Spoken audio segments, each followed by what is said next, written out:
5 brand sepatu Indonesia paling senior. Yoi, balik lagi sama gue Oki dalam suasana kemerdekaan ini. Gue pengen ngajak kalian buat flashback dikit lah dengan brand-brand Indonesia yang lawas, yang pernah ngeramein pasar di Indonesia gitu. Tapi kalau boleh summary-in dikit, sebelum Indonesia ini punya brand nasional mereka sendiri, brand-brand internasional kayak Nike atau Adidas ini udah duluan punya pabrik-pabrik yang udah ada di Indonesia buat produksi sepatu mereka. Tujuannya jelas dong, buat cari tenaga kerja yang lebih murah. Nah, dengan pengalaman dan teknologi yang dikenalin sama brand internasional, beberapa pabrik di Indonesia ini memanfaatkan kesempatan itu buat bikin brand atau merek mereka sendiri. Kira-kira udah bisa nebak belum brand Indonesia lawas apa yang bakal gue sebutin nanti? Coba tulis di kolom komentar dulu. Jadi mari kita mulai aja. This is Kibran, kisah brand dunia spesial kemerdekaan. Jangan duduk di baring benderawan.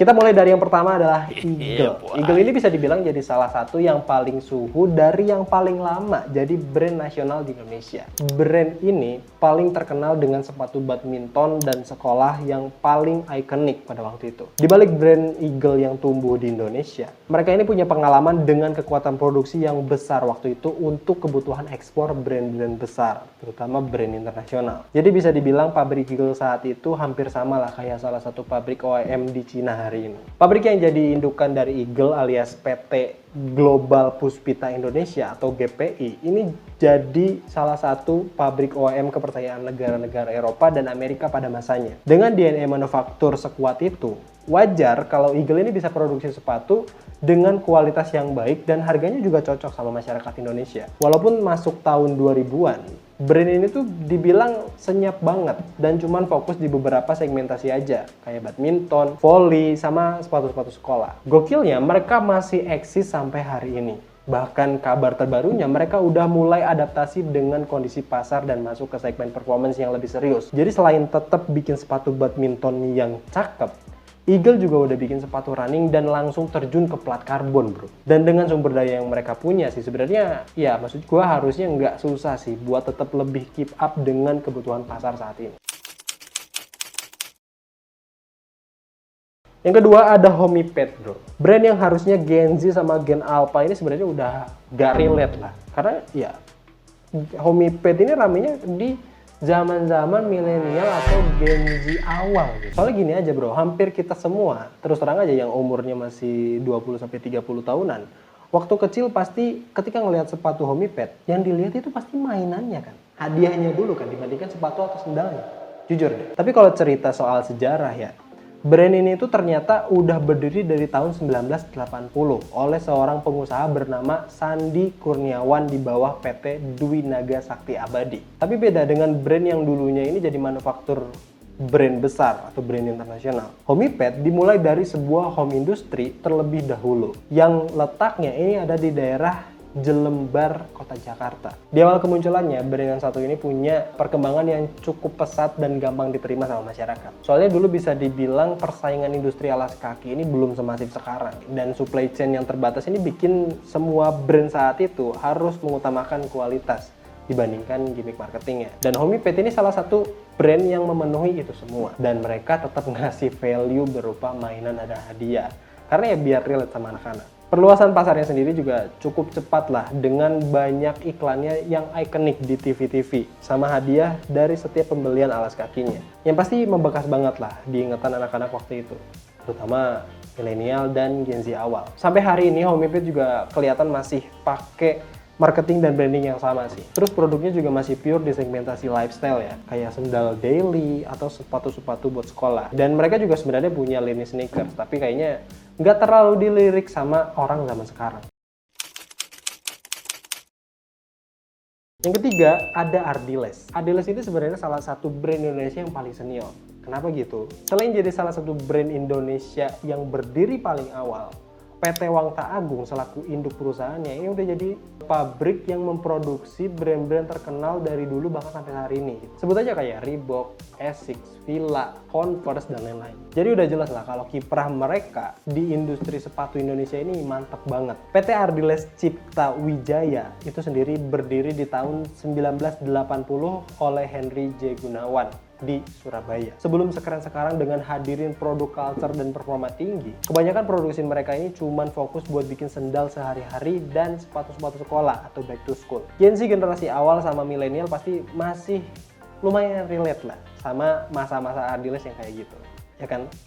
Emang usia ini nggak bisa bohong bro. Yang ngebedain, jaringan distribusi mereka yang masif ini jadi salah satu kunci kesuksesan Ardiles di industri sepatu Indonesia. Karena gara-gara mereka, orang-orang dari kota besar sampai pelosok ini bisa pakai sepatu dan sendal yang bagus. Dengan semangat lokal legend, Ardiles ini masih ada sampai hari ini dan masih nunjukin ke kita kalau mereka ini bukan cuman brand sekolahan biasa. Produk-produknya yang udah high performance ini jadi bukti kalau mereka ini serius banget di industri ini. Udah jelas dong, karena kalau enggak, brand lain gak akan mau produksi sepatunya di mereka. Berdasarkan pengalaman aja sih, kita semua pasti masih inget lah dengan aturan sekolah yang mewajibkan semua muridnya ini pakai sepatu Warrior. Sepatu Warrior ini pertama kali berdiri di tahun 1972. Bisa dibilang kalau Warrior ini jadi Converse-nya Indonesia. Soalnya produk khas mereka ini adalah sepatu dengan upper canvas high top tapi dengan durabilitas yang mantap, tahan banting dan terjangkau pula. Jadi karena Converse dulu ini masih susah terjangkau dan cuman brand YTTA, ya terus yang pakai juga masih anak-anak PNS atau anak-anak pejabat, akhirnya hadirlah Warrior yang jadi sepatu buat semua anak di sekolah. Akhirnya semuanya merata gitu. Tapi masuk tahun 2000-an, Warrior ini sempat berhenti produksi karena kalah saing dengan produk-produk impor yang harganya ini jauh lebih murah. Kebayang nggak sekarang impor Cina itu harganya jauh-jauh lebih murah dibandingkan brand Indonesia yang murah. Dan gara-gara impor murah ini, akhirnya kita juga merasakan sepatu-sepatu kanvas yang harganya murah, tapi kualitasnya payah banget. Sebut aja kayak New Basket, Kompas KW, atau Converse KW, dan masih banyak lagi gitu. Untungnya tahun 2015, Warrior ini sempet coba buat bangkit lagi dan jalanin produksinya lagi yang dipimpin sama owner barunya, yaitu Anna Chandra. Respon pasar juga positif. Film Dylan juga ini pakai sepatu itu katanya. Makanya sekarang kelihatannya mereka ini mau fokus buat masuk ke pasar anak muda lebih deket lagi sih. Warga udah ada yang coba sepatu ini lagi belum? Coba tulis di kolom komentar.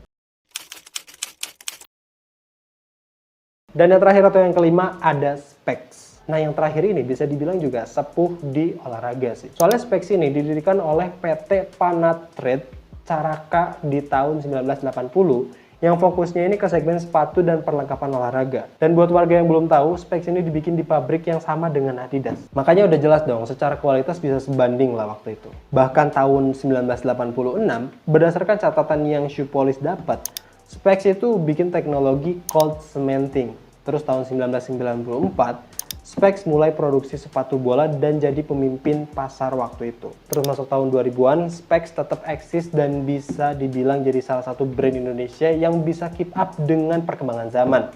Mulai dari sepatu lari, futsal, bahkan sampai taekwondo. Makanya adanya Specs sampai hari ini itu bisa dibilang karena kekuatan adaptasi dan manufakturnya yang kuat. Sekarang, Specs udah makin serius dengan masuk ke pasar sneakers dan running.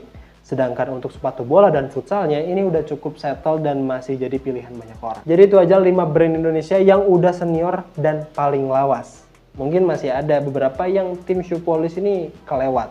Coba warga semua tulis di kolom komentar. Yang jelas mereka semua udah nunjukin kalau Indonesia ini punya potensi industri sepatu yang maksimal. Tapi sayang, keterbatasan teknologi bikin mereka harus berkembang secara lambat. Dan harapannya mereka merdeka di pasar mereka sendiri dan terus bikin bangga industri sepatu nasional. Merdeka!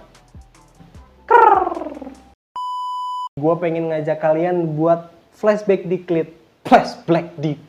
Tapi kalau boleh samariin dikit. Tapi kalau boleh coba tulis di kolom.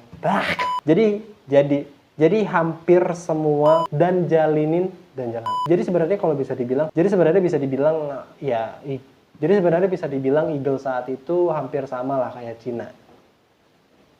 Dengan. Untungnya tahun 2015 Converse.